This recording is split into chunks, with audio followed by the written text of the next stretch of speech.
बच्चों ने शादी करने का फैसला कर लिया है। अपनी माँ से कोई ऐसे बात करता है? उठ, अरे उठ ना। ऐसा कैसे हो सकता है?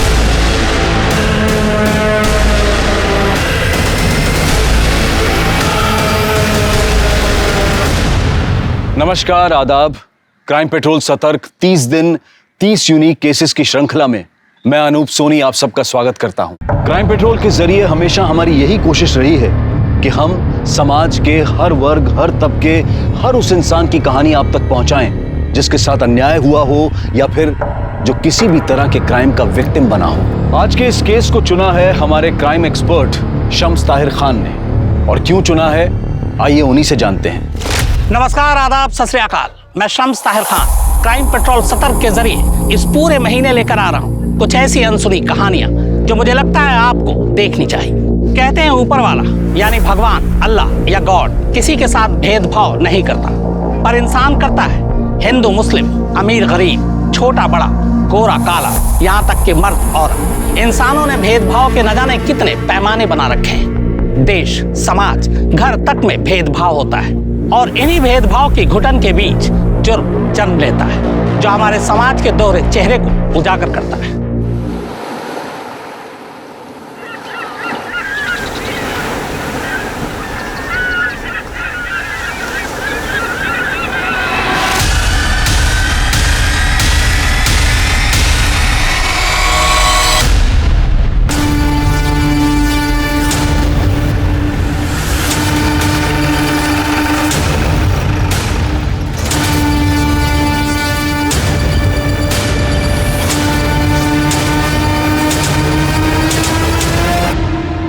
चेक करो। सर 20-22 साल के लगते हैं। मुझे लगता है कि कपल्स थे। सर शायद दोनों ने जहर खाया है। देखिए इन दोनों के मुंह पे सूखे हुए झाग का निशान है। चेक करो, सेक्सुअल असॉल्ट है क्या? चलिए आप लोग।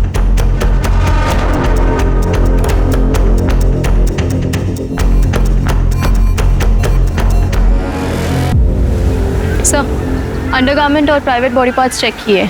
मरने से पहले लाश के साथ सेक्स हुआ है। सेक्स या रेप? सर एग्जैक्टली बता पाना मुश्किल है।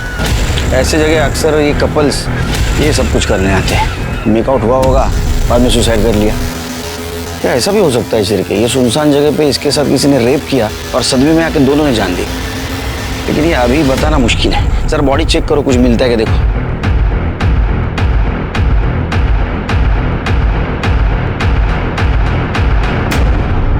सर ये 2 बॉटल्स मिली हैं। लगता है इसी बॉटल में जहर था सर। लेबल भी नहीं है इसके ऊपर ना। अरे सर आप ठीक है? हाँ ठीक है ठीक है। और कितना स्ट्रॉन्ग है सर। 2 दिन से आपकी तबीयत खराब है सर, एक बार ब्लड टेस्ट करवा लेते हैं ना। नहीं पहले ये इंपॉर्टेंट है, बाद में देखते ब्लड टेस्ट का। सर मैं काम करता हूँ, लैब टेक्नीशियन को बुलाता हूँ पुलिस स्टेशन, वही चेक कर लेगा। अरे तुम्हारे भाभी जैसा क्यों कर रहे हैं? पीछे क्यों पड़े मेरे? सर हमने पूरा एरिया चेक किया, फोन, आइडिया, पर्स, ऐसा कुछ भी नहीं मिला जिससे इन दोनों की पहचान हो सके। हो सकता है इनके घर वाले इनके रिश्ते से खुश नहीं थे, इसलिए इन्होंने सुसाइड किया। या फिर इन्होंने इनकी आईडी क्यों छुपाई? इस लड़की की शक्ल देखकर लग रहा है कि मैंने इस लड़की को कहीं देखा है, लेकिन कहाँ देखा है कुछ याद नहीं आ रहा। सिर्फ बॉडी को पोस्टमार्टम के लिए भेज दो और फिंगरप्रिंट एनालिसिस के पास बोतल भेज देना और फॉरेंसिक टीम से पता करो उसमें कौन सा लिक्विड था, क्योंकि जब तक वो रिपोर्ट नहीं आएगी ये बताना बहुत मुश्किल है ये सुसाइड है या रेप।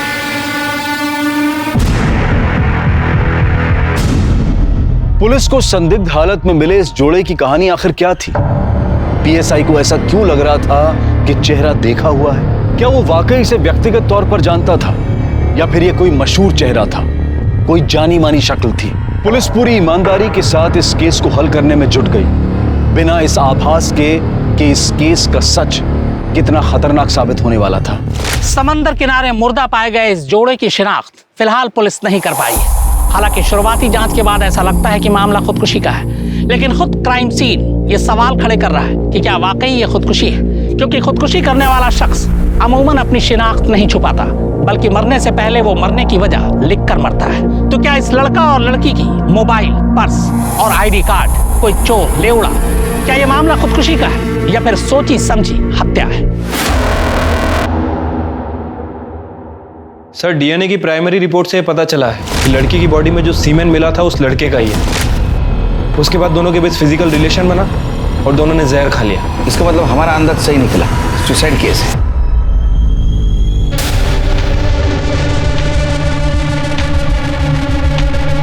हेलो, दे दिया सैंपल ब्लड का। अभी खुश चिरके। सर याद आ गया उस लड़की को कहाँ देखा मैंने। सर ये देखिए, इस लड़की को मैंने एड फिल्म में देखा था। मैंने अपनी बेटी को मजबूर बनने की नहीं बल्कि कामयाब बनने की सीख दी है। उसे पढ़ाया लिखाया ताकि वो जो चाहे वो बन सके। आज मेरी बेटी डॉक्टर बन चुकी है, इसलिए आप भी अपनी बच्चियों को पढ़ाइए लिखाइए, उनका भविष्य उज्जवल बनाइए। सर कब से सोच रहा था इस लड़की को कहाँ देखा है। अभी वो ब्लड सैंपल ले रहा था तब मुझे याद आया। सिर्फ कि आपकी मेमोरी बहुत शार्प है। लड़की तो वही है। अबे किन्नर कौन है पता करो और उसे बुलाओ इस लड़की की पहचान के लिए। ठीक है सर।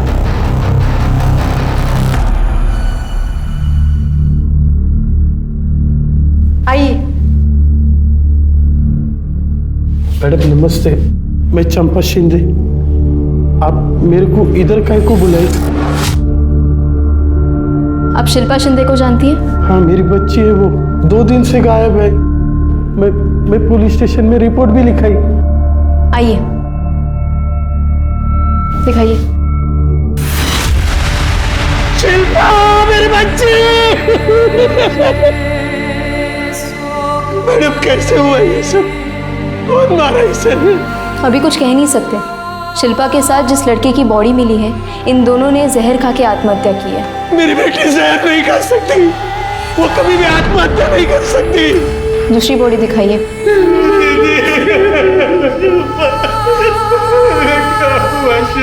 दीदी, अजीत, अजीत, अजीत मेरा बच्चा।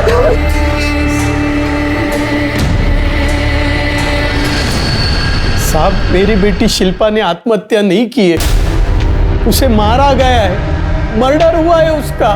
देखो उसने जहर खाया था और बाकी सब रिपोर्ट खाया नहीं साहब, उसे खिलाया गया है। मेरी बेटी बहुत हिम्मत वाली थी साहब, वो कभी भी अपनी जान नहीं ले सकती। शिल्पा की माँ धंधा करती थी, वो एड्स से मर गई। बेचारी शिल्पा तब 3 साल की थी, तब मैं उसको सहारा दी साहब, उसकी जिंदगी नरक होने से बचा ली। लेकिन एक बात बोलूं साहब, ये जो नॉर्मल लोगों की दुनिया है ना साहब, वो बहुत गंदी है। इस दुनिया से मैं शिल्पा को नहीं बचा पाई। वो जिधर भी जाती थी ना, स्कूल में, कॉलेज में, आस पड़ोस में, तो सब लोग उसको किन्नर की बेटी बोल के चिढ़ाते थे। मैं अभी स्कूल कभी नहीं जाऊंगी, कभी नहीं। स्कूल नहीं जाएगी? घर में छुप के बैठेगी? क्यों? कुछ गलत की क्या तू? नहीं ना? तो डरना नहीं। चंपा शिंदे की बच्ची है तू, खड़ी होकर दुनिया से लड़ना सीख, वरना ये दुनिया तुझे जीने नहीं देगी। अब रोना बंद कर मेरी अच्छी बच्ची। धीरे धीरे उसमें हिम्मत आती गई। जब भी शिल्पा कॉलेज जाती थी ना साहब, तब भी उसको यही सब सुनना पड़ता था, लेकिन अब वो लड़ना और पलट के जवाब देना सीख गई थी। अच्छा शिल्पा, तेरी तो वो बात सच हो गई यार कि मेरी माँ भी एक है, मेरा बाप भी एक है। हो गया तुम लोगों का। लेकिन एक बात बता दूं, मुझे मेरे पेरेंट्स पे बहुत गर्व है। बताऊं क्यों? क्योंकि उसने मुझे तमीज सिखाई, इंसान को इंसान समझना सिखाया, दूसरों की इज्जत करना सिखाया। वो सब सिखाया जो तुम दोनों के माँ बाप भी तुमको नहीं सिखा पाए। इसलिए तू अपने घटिया बिहेवियर से यहाँ पर इतनी देर से नमूना पेश कर रहा है। उठ, अरे उठना। और एक दिन उसे उसके सपनों का राजकुमार मिल गया, उसी के कॉलेज में, अजीत देशमुख।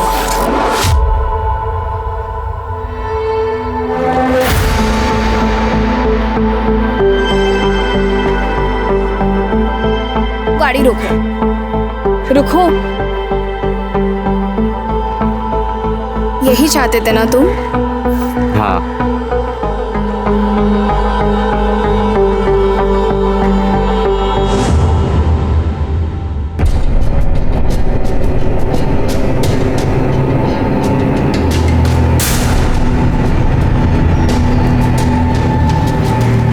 कौन था वो लड़का?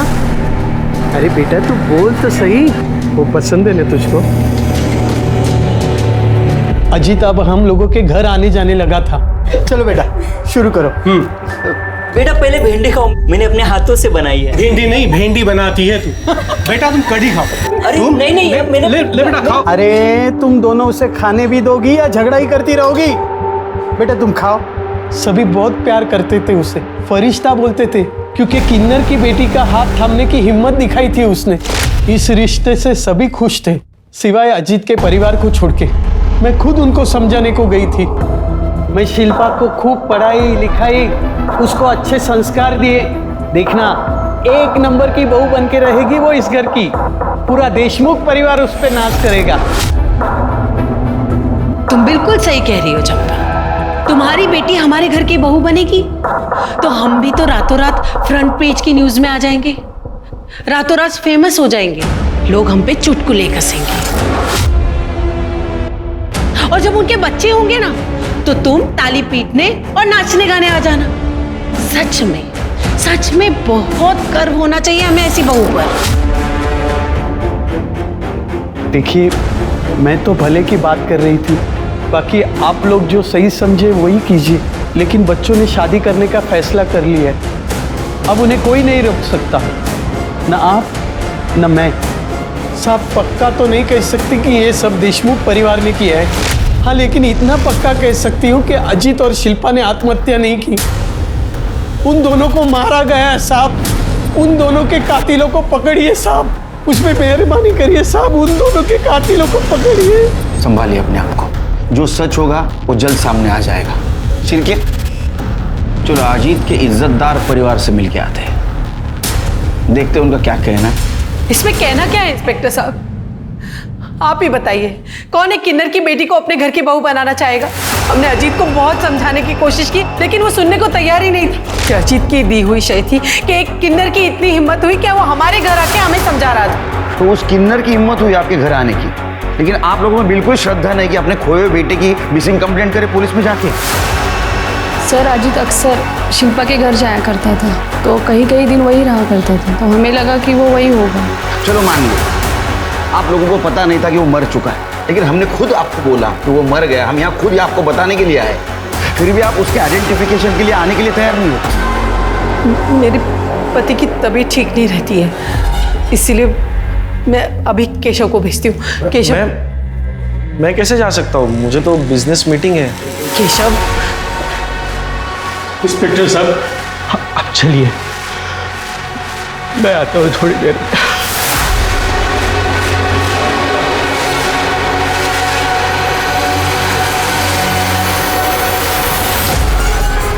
सिर के काम करो, इन सब के मोबाइल नंबर ले लो और पता करो मर्डर के दिन क्राइम सीन पे कोई था क्या। ठीक है सर। जिसने हिंदुस्तान की हजारों लाखों माओं को एक सीख दी कि बेटी को बोझ नहीं मानते, उसे पढ़ाना लिखाना चाहिए, लेकिन वो आज खुद टूटकर पूरी तरह बिखर चुकी है। उसकी बेटी शिल्पा की संदिग्ध मौत ने उसे पूरी तरह झकझोर दिया है। सर चंपा का ये कहना है कि शिल्पा और अजीत ने आत्महत्या नहीं की बल्कि उसका मर्डर हुआ है। इस बारे में आप क्या कहना चाहते हैं? कुछ बता नहीं सकते, तहकीकात जारी है। Sir one more question sir. क्या चल रहा है? हाँ? हमें हमारा काम ही करने दो, आप जाइए घर पे। साहब मैं नहीं बुलाई ये लोग को, हम लोग तो घर पे ही जा रहे थे, ये लोग कहाँ से आगे पता नहीं हमको। आई घर चलना, तब से शिल्पा गायब हुई है, तब से तूने कुछ खाया भी नहीं। ये कौन है? ये सूरज है, मेरे चाय का बाकड़ा संभालता है, मेरा बच्चा है वो। लेके जाओ इनको घर पे। जाओ तुम लोग भी जाओ, कुछ रहेगा तो बताएंगे हम। जाओ। सर अजीत के पिता यशवंत देशमुख आए थे, उन्होंने ये बात कंफर्म की है कि शिल्पा के डेड बॉडी के साथ जिस लड़की की डेड बॉडी मिली है वो अजीत देशमुख की है। इतना अजीब परिवार मैंने आज तक नहीं देखा सर। जवान बेटे की मौत हो गई लेकिन परिवार के किसी भी सदस्य के चेहरे पर सिकन तक नहीं आई सर, यहाँ तक कि अपने बेटे की बॉडी तक देखने नहीं आए। अरे वो किन्नर के बेटी के साथ शादी करने वाला था ना, हो सकता है इस वजह से पूरा परिवार उससे नाराज हो। सर अजीत और शिल्पा की मर्डर की वजह भी हो सकती है ये। हाँ लेकिन मर्डर हुआ तो हाँ, अभी तक तो सुसाइड लग रहा है। वो अजीत के कॉल रिकॉर्ड्स में कुछ मिला? सर वैसे तो कुछ खास नहीं मिला है, हालांकि उन दोनों के फ़ोन तभी स्विच ऑफ हुए थे जब उन दोनों का मर्डर हुआ। फ़ोन रिकॉर्ड को मैंने अच्छे से चेक किया है, कुछ सस्पिशियस नहीं मिला है। वो दोनों एक दूसरे से ही बात करते थे। और फिंगरप्रिंट और फॉरेंसिक रिपोर्ट का क्या हुआ? सर फिलहाल ये दोनों रिपोर्ट नहीं आई।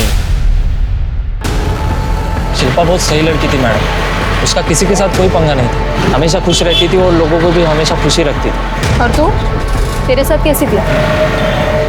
मैडम आप चाय पियेंगे? विलास 2 चाय। उसकी कोई ज़रूरत नहीं है, पहले बता तेरे साथ कैसी थी? मेरे साथ भी अच्छी थी मैडम, सब बात बोलती थी मेरे को।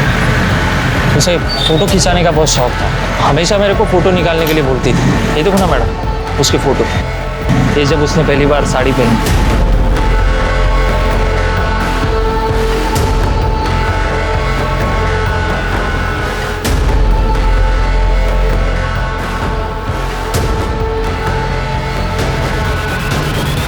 साहब। हाँ बोलो। साहब ये देशमुख फैमिली बहुत ही अजीब है साहब। अजीब मतलब क्या साहब, दिन भर लड़ाई झगड़ा रहता है इनके घर में। ये तो खुद भी एक दूसरे से अच्छे से बात तक नहीं करते, और उनका बेटा है ना अजीब, क्या बताऊं साहब। मैंने सुना है कि वो एक नंबर का दारूबाज है, नशेड़ी है, गंजेड़ी है। अभी कुछ दिन पहले अपनी माँ से खूब झगड़ा किया ना वो। किस बात पे झगड़ा हुआ था? साहब उसको लगता था कि उसकी माँ का ना वो कोई वैद है, उसके साथ लफड़ा चालू है। मैंने बताया ना आपको साहब, बहुत अजीब फैमिली। अरे उनके घर में कोई बीमार पड़ता है ना तो डॉक्टर थोड़ी ना आता है, वो वैद्य ही है सत्यानंद, वही सबकी बीमारी का इलाज करता है। हाँ अभी थोड़े दिन पहले मैं इस्त्री करे हुए कपड़े लेके गया था मालकिन को देने के लिए, तो दरवाज़ा खुला था साहब, तब मैं अंदर देखा दोनों माँ बेटे में वैद्य को लेके खूब बुमा बुम चालू था। जब आपकी तबीयत खराब है ही नहीं तो फिर आप हर दूसरे दिन उस वैद्य के पास क्या करने जाती हैं? मेरी तबीयत इसलिए ठीक है क्योंकि मैं वैद्य जी के पास जाती रहती हूँ। जब वैद्य जी यहाँ पर बाबा का इलाज करने आते हैं तब आप अपनी प्रॉब्लम्स नहीं बता सकती। मैं वैद्य जी के यहाँ अपनी तबीयत के हिसाब से जाऊंगी या तुम्हारी सहूलियत के हिसाब से? आई बहाने देना बंद कर, मुझे ना सब पता है तेरे और उस वैद्य जी के बीच में ना क्या चल रहा है और क्या नहीं चल रहा है। तुझे शर्म नहीं आती अपनी माँ पे इतना घटिया इल्जाम लगाते हुए? तो आपको शर्म आती है ऐसी घटिया हरकत करते हुए और उस वैद्य जी के साथ सोते हुए? तमीज, अपनी माँ से कोई ऐसे बात करता है? साहब सब जगह पूरी बात फैल गई थी कि मालकिन का चक्कर है वो वैद्य के साथ। पता नहीं उस किन्नर ने और उसकी बेटी ने क्या जादू कर दिया था मेरे बच्चे पर। मेरा बेटा बिल्कुल बदल गया था, पहले अच्छा था, हंसकर बातें करता था, हमारे साथ टाइम बिताता था, लेकिन जब से उस शिल्पा के चक्कर में पड़ा तब से घर वालों को कुछ समझता ही नहीं था, बात बात पे झगड़ा करता था। हमें पता चला है कि आपके बेटे का कहना था कि आपका और वो वैद्य सत्यानंद आप दोनों का अफेयर चल रहा था। ये बिल्कुल झूठ बात है, पता नहीं ये बात उसके दिमाग में किसने डाल दी थी। मैंने उससे 1000 बार पूछने की कोशिश की लेकिन इस बात का कभी जवाब नहीं दिया उसने। और वो सत्यानंद, वो तो देव मानुस है, उनके बारे में तो ऐसा सोचना भी पाप। मैं आपको बता नहीं सकती कितनी तकलीफ होती थी अपने बेटे के मुंह से अपने बारे में ऐसी बातें सुनकर।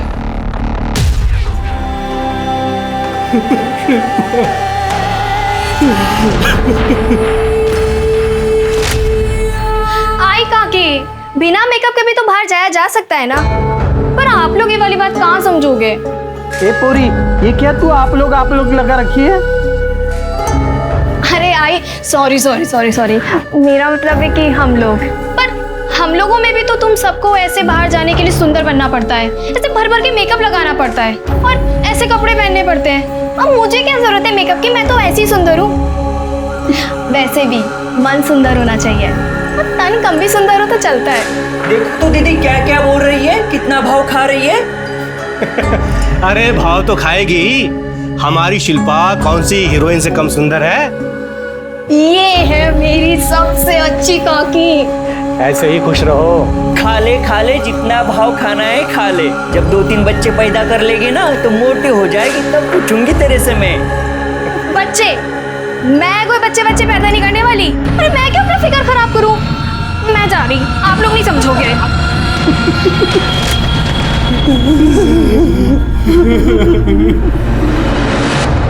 दामिनी, अगर अजीत के घर वाले और उस धोबी की माने तो अजीत एक नंबर का अय्याश लड़का था, शराब पीता था, ड्रग्स लेता था, अपनी माँ के चरित्र पर ही शक करता था। जबकि चंपा और बाकी लोगों की माने तो अजीत एक नंबर का परफेक्ट लड़का था। समझ नहीं आ रहा आखिर इस अजीत की सच्चाई क्या है। सो ये भी तो हो सकता है कि इन लोगों में से कोई अजीत के बारे में झूठ बोल रहा हो। मैडम ये पीएम रिपोर्ट। सर, इस डिटेल पोस्टमार्टम रिपोर्ट से ये बात कंफर्म हो रही है कि शिल्पा के साथ मर्डर से पहले रेप हुआ है।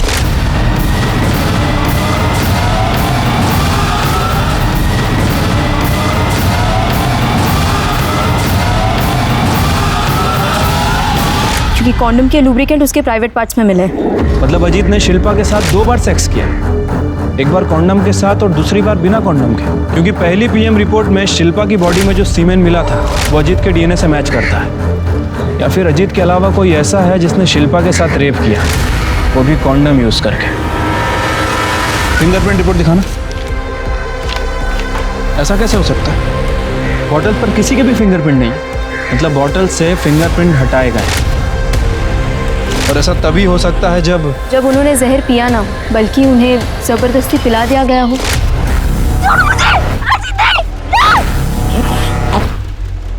और बॉटल पे से फिंगरप्रिंट्स भी जानबूझ के हटा दिए गए हो। इसका मतलब दामिनी ये सुसाइड केस नहीं है, बल्कि मर्डर केस है, डबल मर्डर केस।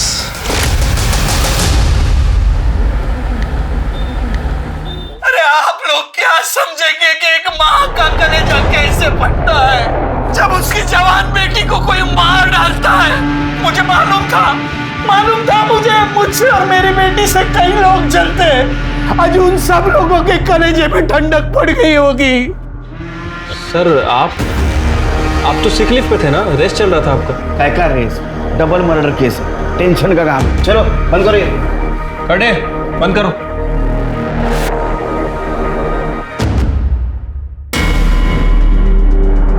मर्डर ने सबसे बड़ी गलती ये की कि जबरदस्ती जहर पिलाने के बाद बोतल से अपने उंगलियों के निशान मिटा दिए। क्या ऐसा तो नहीं कि 21 फरवरी को अजीत और शिल्पा दोनों 8 से 9 के बीच मिले, उनमें फिजिकल रिलेशन डेवलप हुआ और उस वक्त वहां कोई आया, या तो पहले से वहां कोई मौजूद था, या तो प्लानिंग से, या तो रैंडमली। और अगर रैंडमली वहां कोई आया है तो उसके बाद जहर की बोतल कैसे आई? इसका मतलब जो आया वो प्लानिंग से आया। उसने पहले अजीत को जबरदस्ती जहर पिलाया,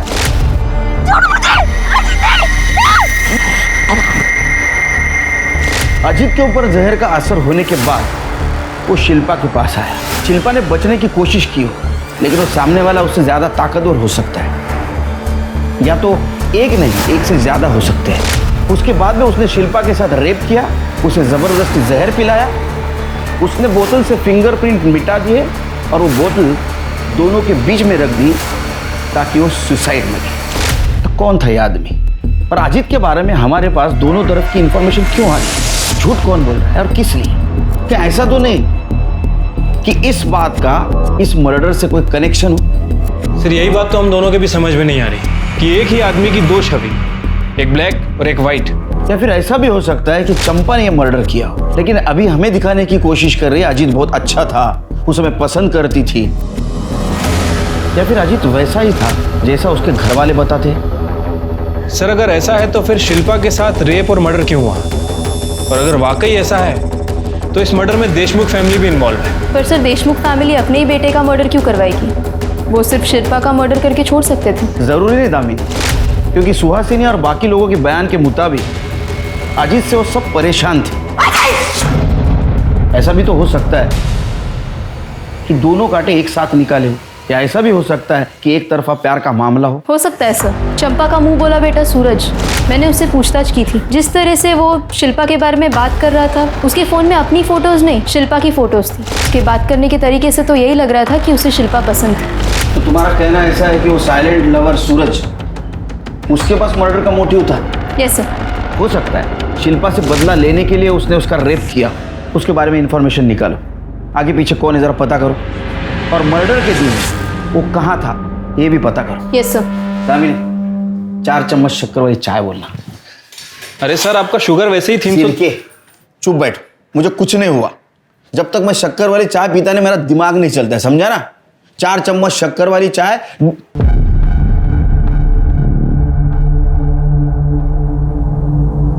मैं शक्कर वाली चाय पीता हूं, बिना शक्कर वाली चाय चाहिए मुझे। क्या देख रहे हो?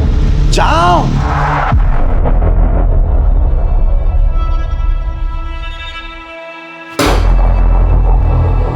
करेले का जूस तुम्हारे लिए, और शिरके ये आज ही खत्म होना चाहिए। हो गई नहीं सर, दूं? सर, अजीत देशमुख के पिता यशवंत देशमुख आपसे मिलने आए। बुला।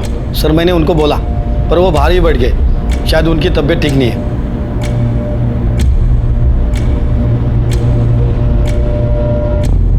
कैसे हैं आप? इंस्पेक्टर साहब, मैं पूछने आया हूँ मेरे अजीत को किसने मारा? हम पता लगाने की कोशिश कर रहे हैं, जल्दी पता चल जाएगा। जल्दी पता लगाइए। मैं जानना चाहता हूँ मेरे इतने शरीफ बेटे को किसने मारा और क्यों? शरीफ, आप लोगों का ये तो कहना था कि वो अय्याश था। उसे कोई बुरी आदत नहीं थी, ईमानदार था, नेक था, सबकी इज्जत, सबकी इज्जत। हॉस्पिटल चल संभालो। मेरी बेटी का कातिल चैन से नहीं जी पाएगा, नहीं जी पाएगा वो शिल्पा। एकदम हीरोइन लग रही है तो किसी की नजर न लगे मेरे बेटी को। सही कहा आपने, शिल्पा के पास फेस के साथ साथ एक्टिंग का टैलेंट भी है। अगर ये चाहे तो इंडस्ट्री पर राज कर सकती है। अरे नहीं रे बाबा नहीं, हम लोग को जाने का ही नहीं उधर, सब भेड़िए है तुम लोग के धंधे में, मेरे को सब मालूम है। आज मेरी बेटी डॉक्टर बन चुकी है,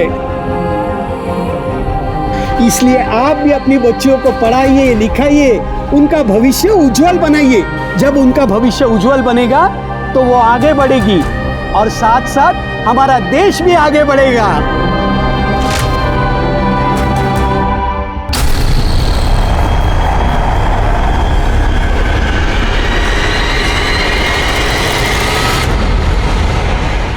एक प्रेमी जोड़ा जिनकी मौत अब तक दुनिया से नाराजगी की वजह से की गई आत्महत्या लग रही थी, अब कत्ल में तब्दील हो चुकी थी। यह भी साफ हो गया था कि मर्डर से पहले शिल्पा के साथ बलात्कार किया गया था।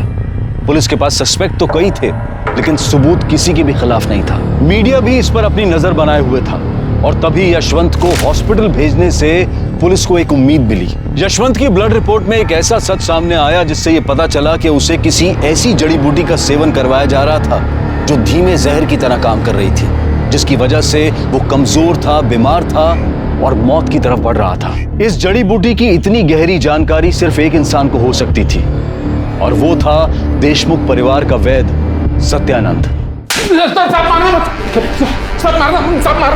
बताओ वैद्य बुआ बताओ।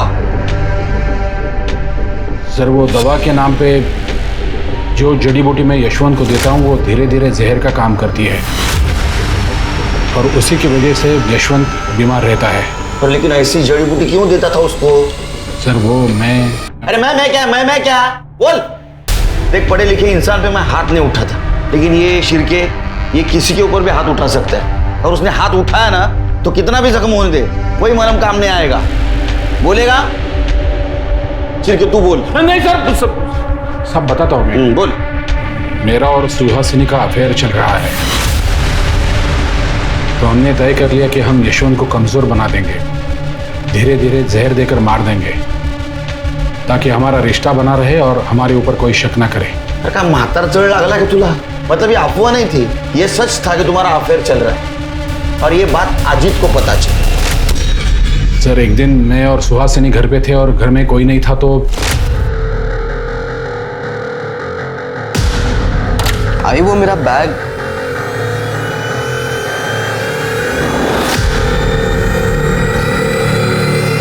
अजीत और सुहासिनी के बहुत झगड़े होते थे, लेकिन सुहासिनी हमेशा यही कहती थी कि मेरे और उसके बीच में कुछ नहीं है। झूठी बातें फैलाकर वो। अच्छा तो अजीत को अय्याश साबित करके तुम्हारा फायदा नहीं हुआ, इसलिए यशवंत की तरह उसको भी तूने जहर दे दिया। सिर्फ माइल्ड नहीं स्ट्रॉन्ग जहर दिया जिसकी वजह से उसकी मौत हो गई। इतना ही नहीं तो तुम लोगों ने शिल्पा को भी जहर दे दिया, वो मर गई, वो बोतल वहीं छोड़ दी ताकि सब लोगों को लगे इन दोनों ने सुसाइड कर लिया। नहीं सर मैंने ऐसा कुछ नहीं किया। फिर किसने मारा? सुहासिनी ने?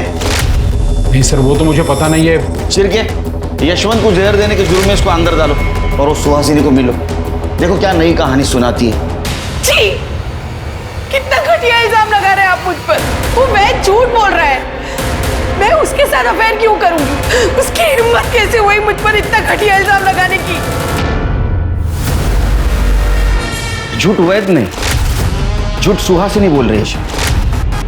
क्योंकि उसको पता है अब अजीत उससे जवाब नहीं मांगेगा और वैद को भी झूठा साबित करेगी। इस मर्डर में वैद ने उसकी मदद नहीं की तो किसी ने तो की होगी और उसकी फीस भी उसे देनी पड़ी होगी। एक काम करो, उसका अकाउंट चेक करो और देखो 21 फरवरी से पहले उसके अकाउंट से कुछ पैसे निकाले गए क्या।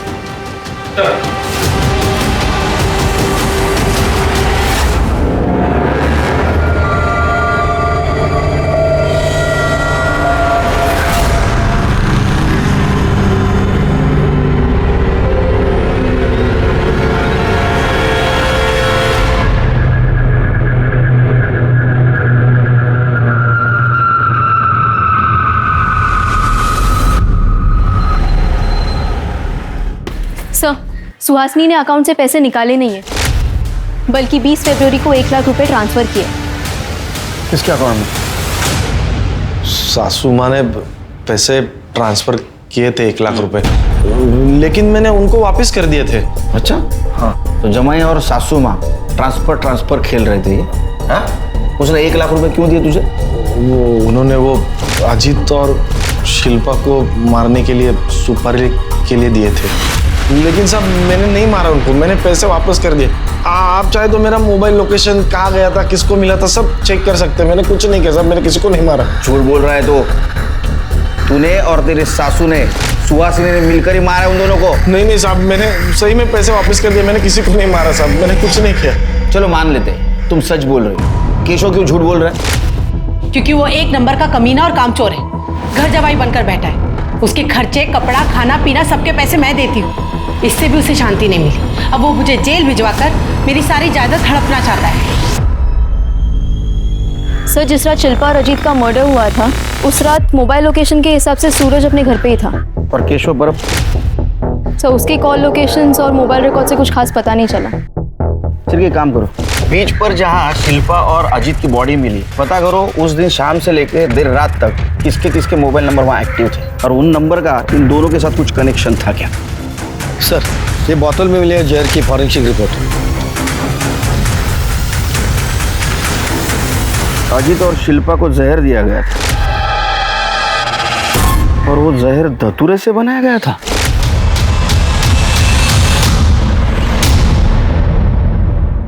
अजीत और शिल्पा को जहर दिया गया था और वो जहर धतूरे से बनाया गया था। धतूरे से जहर बनाया जा सकता है और धतूरा मिलना आम बात है। सर, वैसे धतूरा मिलता जंगल में है, लेकिन महाशिवरात्रि के दिन पे ये हर शिव मंदिर के बाहर मिलेगा, क्योंकि शिवरात्रि पे चढ़ावे में धतूरा चढ़ाने की प्रथा है। 1 मिनट, महाशिवरात्रि 21 फरवरी को महाशिवरात्रि थी।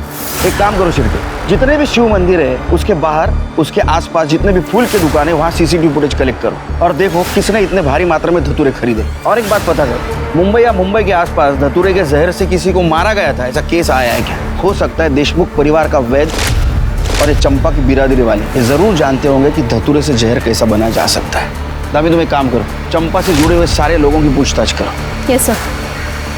सूरज के बैकग्राउंड का कुछ पता चला? कुछ खास नहीं सर, बस इतना ही पता चला है कि सूरज के आगे पीछे कोई नहीं है, चंपा ही उसके लिए सब कुछ है। इनफैक्ट चंपा के साथ वो कई सालों से है। नजर रखो उस पर, हो सकता है ऐसा कुछ हो जो हमारे नजर में नहीं है। ठीक है सर।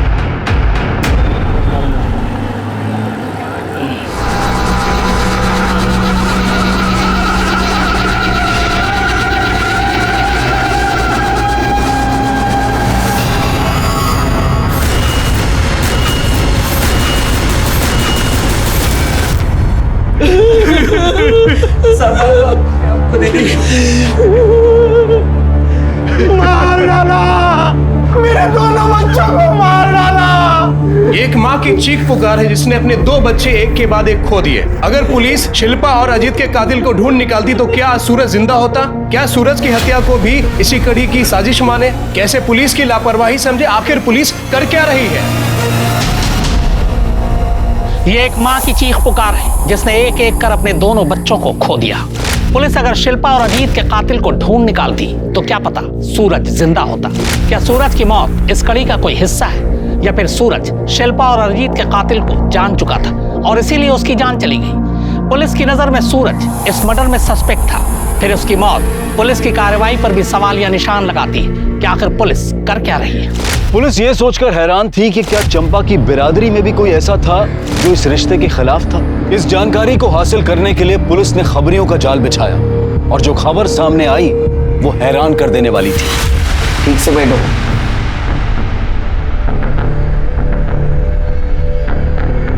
तुम अजीत और शिल्पा के रिश्ते के खिलाफ थी, फिर भी तुमने उन्हें आशीर्वाद दिया था, ऐसा चंपा ने कहा।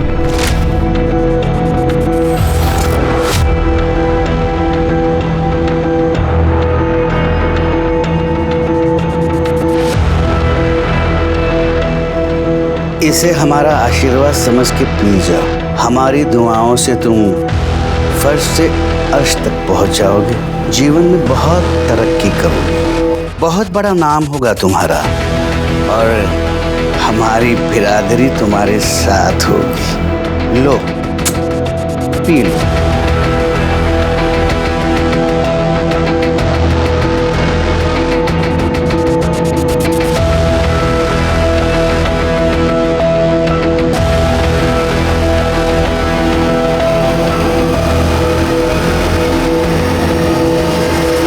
हाँ साहब, हमने इस रिश्ते की मंजूरी के लिए खाली एक ही शर्त रखी थी। कौन सी शर्त? शर्त यह है कि शिल्पा और अजीत उनका पहला लड़का हमें सौंपेंगे और फिर हम उस बच्चे को किन्नर बनाएंगे और हमारी बिरादरी में शामिल कर देंगे।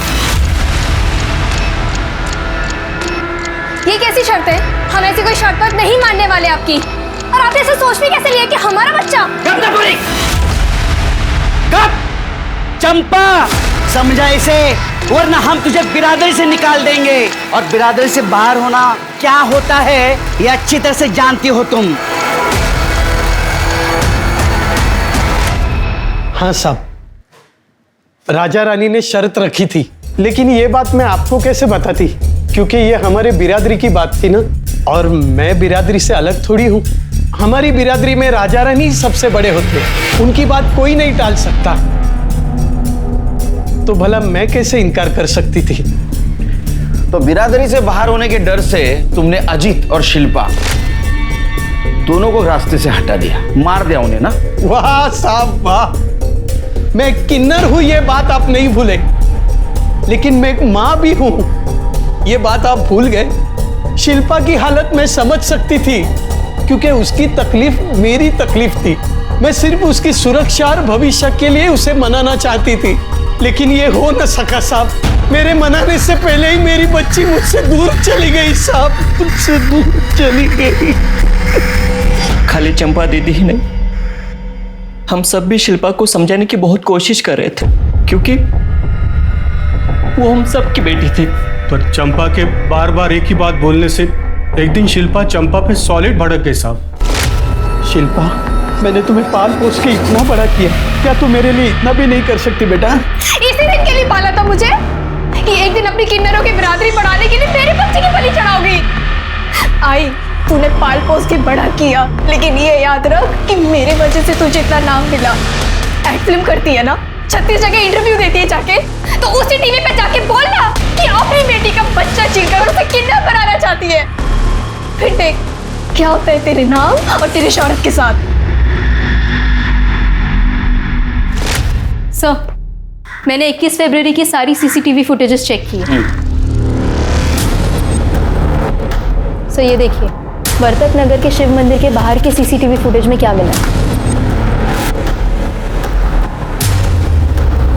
दामिनी, तुमने 2 दिन पहले एक पेपर कटिंग फाइल में लगाई थी, उसको लेके आओ। सही देखिए,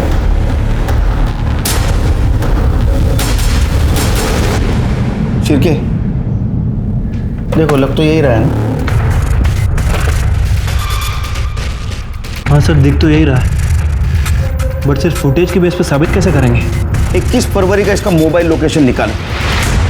फिंगरप्रिंट मिटाने के गलती के साथ साथ इसने और एक गलती की होगी, मोबाइल साथ में लेके जाने की। सर, पिछले साल चेंबूर में धतूरी की जहर की वजह से एक की मौत हुई थी, उस केस की ये फाइल।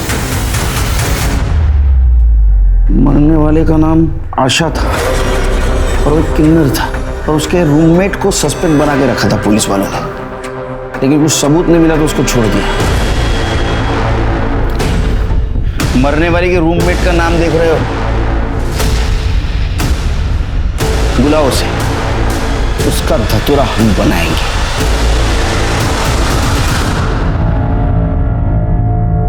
अरे क्या साहब, आप खाली फुकट मेरे को तकलीफ दे रहे हैं। अरे मैंने कुछ नहीं की, माना कि आशा धतूरे का जहर खा के मर गई, वो मेरे साथ रहती थी ना, तो इसीलिए चेंबूर पुलिस मेरे को उठा के ले गई। पर साहब मैंने कुछ नहीं की थी, इसलिए वो लोग मेरे को छोड़ दिए। मतलब कल को कोई धतूरे का बीज खा के मरेगा तो आप लोग मेरे को उठाओगे, मेरे को फंसाओगे। बहुत लॉजिकल बात कर रही है ये ना, लेकिन हमारे पास एक नहीं बहुत सारे सबूत हैं, वो भी लॉजिक के साथ। नंबर 1, वर्तक नगर में जो शिव मंदिर है उसके बाहर का सीसीटीवी फुटेज। चिरकी दिखाओ जरा।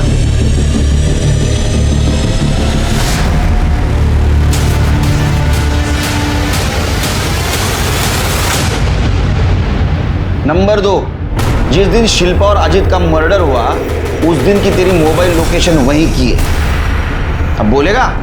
कर दे चल। 4 नंबर तो काम हो गया। साहब मैं सब सच बताती, मेरे को मालूम था शिल्पा और अजीत गुपचुप किधर मिलते हैं। मैं गई उधर, मैंने मदद ली और दोनों को मार दिया। किसकी मदद ली?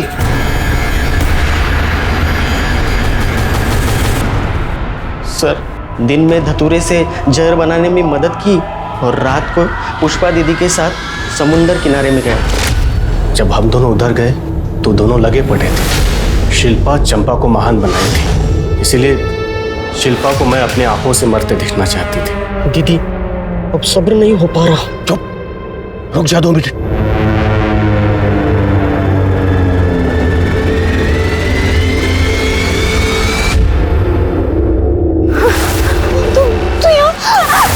शिल्पा चुप, आवाज नहीं।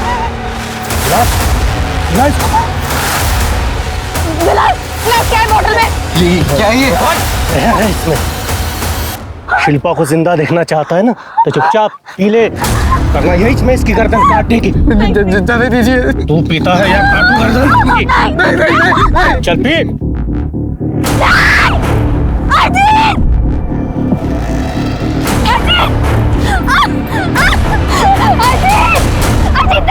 अजीत!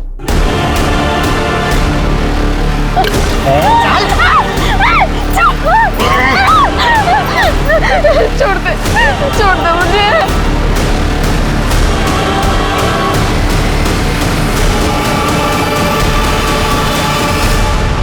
सुनो, हाँ, इन दोनों को आसपास लिटाते हैं और लगना चाहिए कि दोनों ने जहर पी के आत्महत्या की। मेरे को चंपा से बहुत जलन होती थी। धंधे वाली का बच्चा क्या पाल लिया उसने, सारी मीडिया उसके पीछे हो गई। मैं सोचती थी अच्छा अब तूने बच्ची पाली है ना तो लगन करके दिखा। पर शिल्पा को अजीत जैसा भला मानुस मिल गया, राजा रानी आशीर्वाद दे दिए। मुझे बहुत तकलीफ होती थी ये सब देख के। सूरज को क्यों मारा? वो मैं टीवी पे प्रोग्राम देख रही थी चंपा का, कोस रही थी उसको।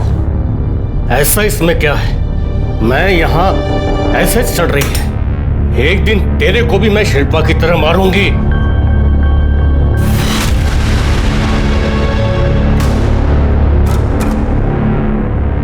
तू मारी ना मेरी शिल्पा को, तुझे छोड़ूंगा नहीं मैं, जान से मार दूंगा तुझे, जान से मार दूंगा मैं तुझे।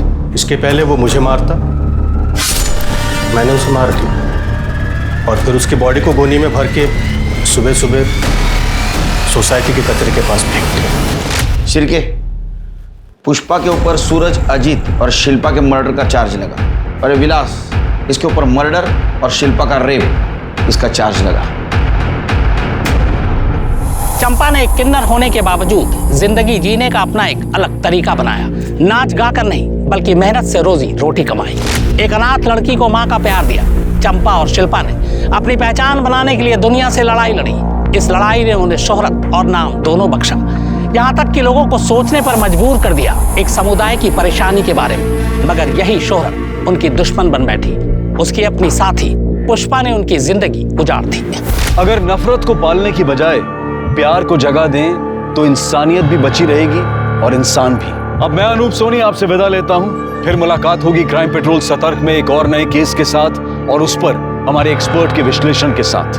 तब तक अपना और अपने परिवार का ख्याल रखें और याद रखें, क्राइम और आपके बीच में सिर्फ इतना फर्क है कि आप कितने सतर्क हैं। जय हिंद।